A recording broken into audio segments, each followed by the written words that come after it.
Hello guys, स्वागत है आपका कोरियन ड्रामा एक्सप्लेनर चैनल पर। और आज हम बात करने वाले हैं टुमारो के नेक्स्ट एपिसोड की हिंदी एक्सप्लेनेशन के बारे में। इस एपिसोड की शुरुआत में हमें जुनवुंग, र्यून और लिम को दिखाया जाता है जो ऑफिस में बैठे हुए हैं। जुनवुंग बोलता है कि आज का दिन काफ़ी शांत है और कोई नोटिफिकेशन नहीं आई है। लिम कहता है कि ऐसा मत बोलो, नज़र लग जाएगी।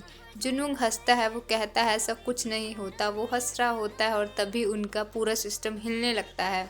फ़ोन में नोटिफिकेशन आती है लेकिन अच्छे से दिखाई नहीं देती। तब हमें पता चलता है कि ये इसलिए हुआ है क्योंकि जुमादोंग के सॉफ्टवेयर में वायरस आ गया है और सबकी ऐप्स में प्रॉब्लम आ रही है। दूसरे डिपार्टमेंट के रिपर्स भी वायरस का शिकार हो जाते हैं। लेकिन लिम को थोड़ी जानकारी मिल जाती है। वो देखता है कि सुसाइड करने वाला इंसान एसपी ब्यूटी मार्केटिंग टीम में काम करता है और उसका बर्थ अप्रैल में हुआ है। वो तीनों कंपनी में जाते हैं और देखते हैं कि इस कंपनी में बहुत से एम्प्लॉय काम करते हैं। र्यून कहती है कि इतने लोगों में इस इंसान को ढूंढने में मुश्किल होगी, हमें यहाँ काम करते हुए उसे ढूंढना होगा। वो तीनों पार्ट टाइम जॉब के लिए इंटरव्यू देते हैं। इंटरव्यू देने वाला बहुत खड़ूस होता है। वो लिम और जुनवुंग को रिजेक्ट कर देता है लेकिन र्यून को रख लेता है क्योंकि वो एक लड़की है। र्यून उसे सबक सिखाती है और नीचे गिरा देती है। इसके बाद वो उसे थप्पड़ मारती है और तीनों को जॉब पर रखने के लिए कहती है। फिर वो आदमी उन तीनों को काम पर रख लेता है। वो तीनों काम पर लग जाते हैं और सब पर नज़र रखते हैं। लिम कहता है कि यहाँ के बॉस के कंप्यूटर में सब एम्प्लॉयज़ का डाटा होगा और वो उस डाटा में चेक कर सकता है कि अप्रैल में किसका बर्थ हुआ है। र्यून उसे ऐसा करने के लिए कहती है। लिम छुपते छुपाते बॉस के ऑफिस पहुंच जाता है और कंप्यूटर में डाटा चेक करता है। वो वापस आने ही वाला होता है कि इतने में उसका बॉस वहां पहुंच जाता है और लिम टेबल के नीचे छिप जाता है। इधर र्यून कहती है कि अगर लिम फंस गया तो हम उसे खुद से अलग कर देंगे, लेकिन लिम थोड़ी देर बाद वहां से निकल लेता है और उनके पास आ जाता है। वो बताता है कि अप्रैल में 4 लोगों का बर्थडे है, जंग बो, राम, किम यंग जुन, शिन ये यान और ली दोंगजा। 3 लोग उन्हें पहले ही ऑफिस में मिल चुके होते हैं लेकिन ली दोंगजा अभी तक नहीं मिली थी। लेकिन तभी ली दोंगजा ऑफिस में आ जाती है। वो थोड़ा लेट आती है जिस वजह से उसका बॉस उसे डांट लगाता है और वहां से चला जाता है। इसके बाद वो तीनों खुद को ली दोंग से इंट्रोड्यूस कराते हैं। तभी ली दोंग के पास उसकी बेटी का फोन आता है जो किड्स कैफे में होती है। र्यून भी उसके पीछे चली जाती है। ली दोंग अपनी बेटी के पास जाती है और कहती है, बेटा मेरी अभी एक जरूरी मीटिंग है, मुझे बार बार फोन मत करो, तुम थोड़ी देर यहाँ बैठो, तुम्हारे डैड यहाँ पहुँचते ही होंगे। तभी ली के हस्बैंड का फोन आता है और वो उसे बताता है कि वो एक मीटिंग में फंस गया है जिस वजह से वो लेट हो जाएगा। ली दोंग ये सुनकर उस पर गुस्सा करती है और फोन कट कर देती है। इसके बाद वो अपनी बेटी से कहती है कि उसे यहाँ अकेले ही रुकना होगा क्योंकि उसके पापा लेट हो जाएंगे। वो बच्ची रोने लगती है और कहती है कि मुझे यहाँ अकेले नहीं रहना। तभी थोड़ी दूरी पर खड़ी र्यून बीच में बोल पड़ती है। वो कहती है कि मैं इसके साथ रुक जाऊंगी, आप आराम से मीटिंग में जाइए। ये सुनकर ली दोंग उसे थैंक यू बोलती है और अपनी बेटी से कहती है, जब तक मैं नहीं आती तुम आंटी के साथ खेलना। ये कहते ही वो वहां से चली जाती है। इधर ऑफिस में किम योंग कहता है कि मुझे सामान उठाने के लिए किसी ताकतवर बंदे की ज़रूरत है। ये सुनते ही लिम और जुनवुंग खुद को ज़्यादा तकड़ा बताते हैं। वो अपने मसल दिखाने लगते हैं और खुद की तारीफ करते हैं।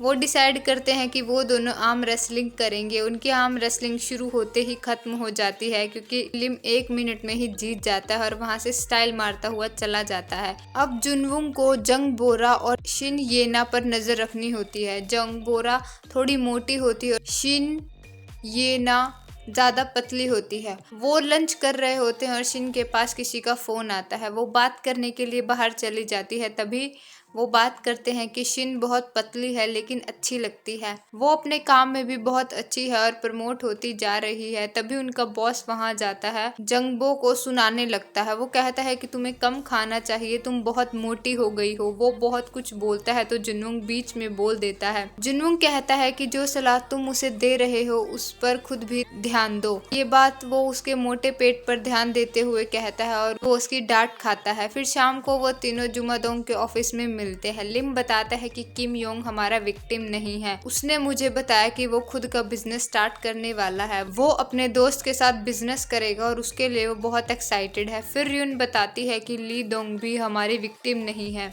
उसकी बेटी ने बताया कि उसकी मॉम बहुत अच्छी है और उसकी ज़रूरत पूरी करने के लिए जॉब करती है। ली दोंग को टाइम मैनेज करने में प्रॉब्लम ज़रूर है, लेकिन वो अपनी लाइफ में खुश है।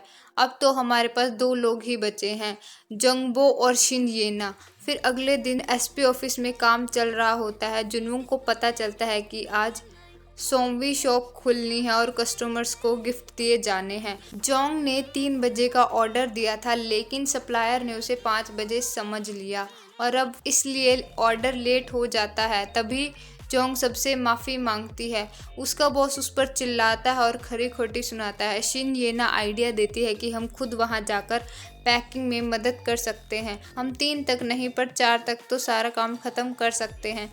शिन येना, जंगबो और वो तीनों पैकिंग के लिए जाते हैं और पैकिंग करते हैं। तभी वहाँ मेकअप करने वाली आती है और बताती है कि लेट होने की वजह से हमारी मॉडल चली गई है और अब इवेंट के लिए हमारे पास कोई मॉडल नहीं है। शिन येना पूछती है कि अब क्या किया जाए, तो वो लड़की र्यून की तरफ देखकर बोलती है कि ये हमारी मॉडल बन सकती है, ये मॉडल जैसी दिखती है। र्यून कहती है कि मैं एक शर्त पर ये काम करूँगी, अगर तुम मुझे डिनर खिलाओगी। शिन येना हाँ कर देती है और र्यून उनकी मदद करती है।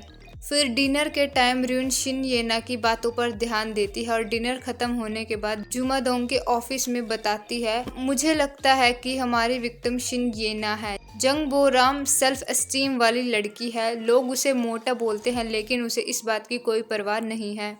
लिम पूछता है कि आपको ऐसा क्यों लगता है कि शिन येना हमारी विक्टिम है, तो र्यून कहती है कि तुम लोगों ने ध्यान नहीं दिया, लेकिन शिन येना ने डिनर पर कुछ नहीं खाया। वो सब चीज़ों का टेस्ट पूछ रही थी, लेकिन कुछ खा नहीं रही थी। उसने सिर्फ एक मशरूम का छोटा सा पीस खाया। मुझे लगता है कि वो ये सब कुछ पतला रहने के लिए करती है। जुनूंग पूछता है कि पतला रहने की ऐसी क्या जिद जो उसने खाना ही नहीं खाया, ऐसा कैसे हो सकता है। र्यून जवाब देती है, ये तो शिन ही बता सकती है। फिर अगले दिन ऑफिस में उनका बॉस कहता है कि कल सबने अच्छा काम किया और आज हम डिनर पर जाएंगे। जंगबो और उसकी दोस्त हंसते हैं और बोलते हैं कि बॉस को कंपनी की तरफ से फ्री अल्कोहल पीनी होगी, इसलिए डिनर पर ले जा रहे हैं।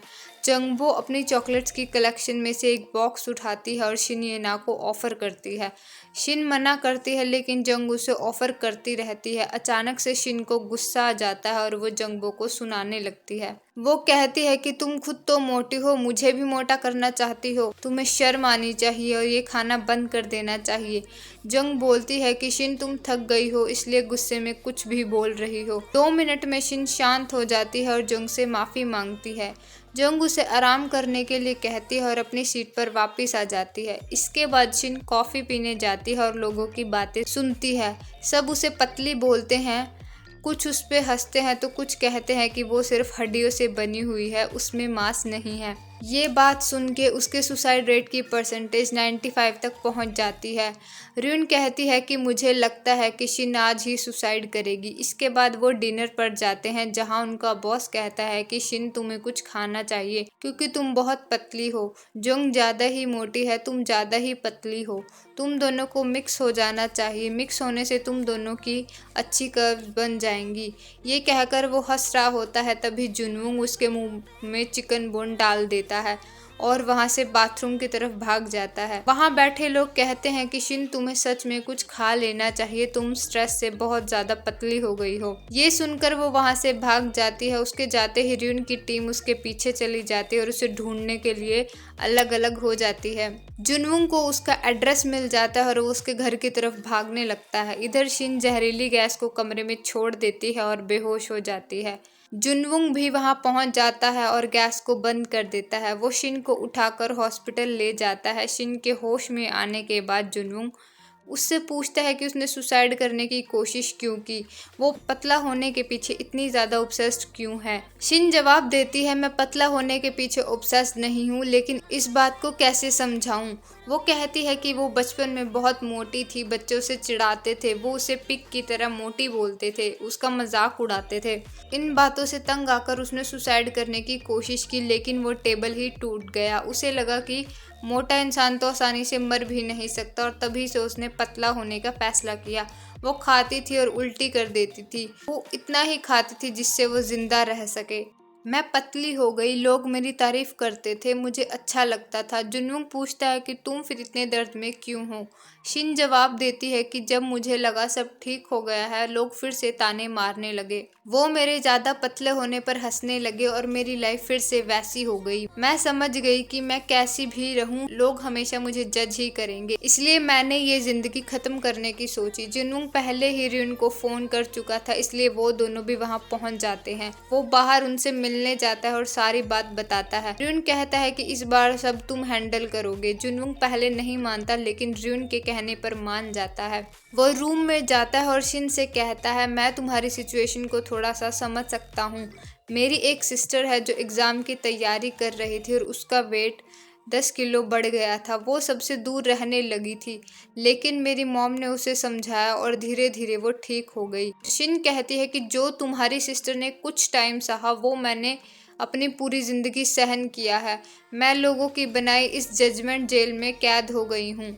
जुनवंग कहता है कि शायद मैं पूरी तरीके से तुम्हारे दर्द को नहीं समझ सकता, पर इतना समझ सकता हूँ कि इस जेल की चाबी तुम्हारे पास ही है, तुम्हें खुद ही बाहर आना होगा। वो उसका हाथ पकड़कर कहता है कि ये उसकी बॉडी है, वो डिसाइड करेगी कि उसे कैसे रखना है।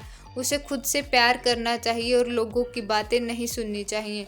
शिन को ये बात टच कर जाती है। वो समझ जाती है कि उसने खुद को कैद किया हुआ है। वो खुद को जजमेंटल जेल से छुड़ा लेती है और रोने लगती है और उसकी सुसाइड परसेंटेज 35 रह जाती है और ग्रीन लाइट आ जाती है। इसके बाद र्यून उनके बॉस के पास जाती है और उसे पीट देती है। वो उसकी धुनाई करती है और वहां से चली जाती है। इधर शिन जंगबो से मिलती है और उससे पूछती है कि तुम इतनी हिम्मत कैसे रखती हो, तुम लोगों की परवाह कैसे नहीं करती। तो जंग उसे समझाती है कि लोगों की बातों का बुरा तो उसे भी लगता है, लेकिन वो उसकी बॉडी है और सिर्फ वो डिसाइड करेगी कि वो कैसे रह सकती है।